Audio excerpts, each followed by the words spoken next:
Carlos Agassi, ang palaya nga ba sa mga kasamahan sa The Hanks na sina Piolo at Jericho?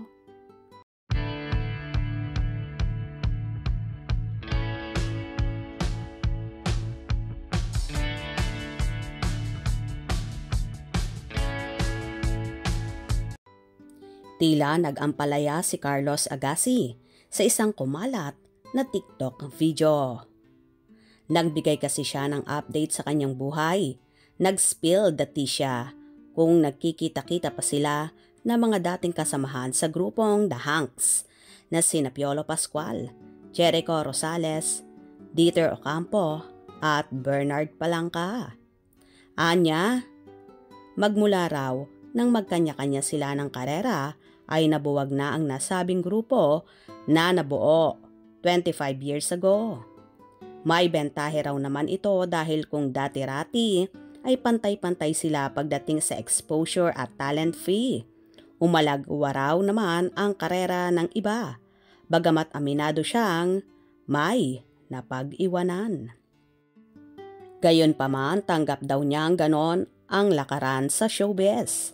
Katunayan, noong dumalo raw siya ng birthday ni Mr. M, ay dead man na lang siya sa mga ito. May hugot pa siya na noong naaksidente umano siya, ay di man lang siya nakuhang kumustahin ng mga ito.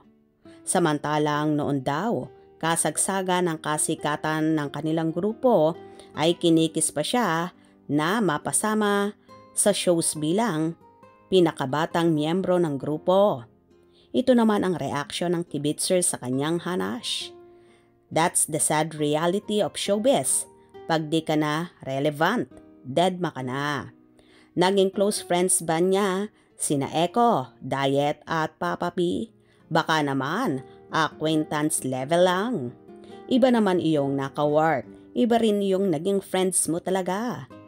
Nag-ampalaya ba si Kuya dahil walang pumayag na makipag-collab na co-Hanks member sa kanyang content? Sa kanilang 5, siya lang at si Bernard ang napag-iwanan. Oo, tama siya. Ganun talaga ang buhay.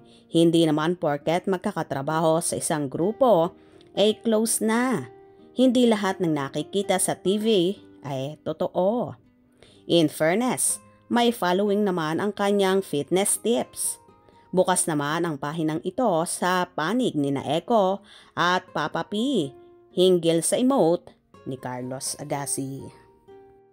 Tila tampong-tampo nga si Carlos Agassi kina Piolo, Bernard, Eko at sa mga kasamahan niyang The Hanks, kaya panay ang himutok ng aktor. Ano naman kaya ang magiging reaksyon dito ng kanyang mga kasamahan na dating Hank actors? Kung nagustuhan nyo ang video na ito, comment down below.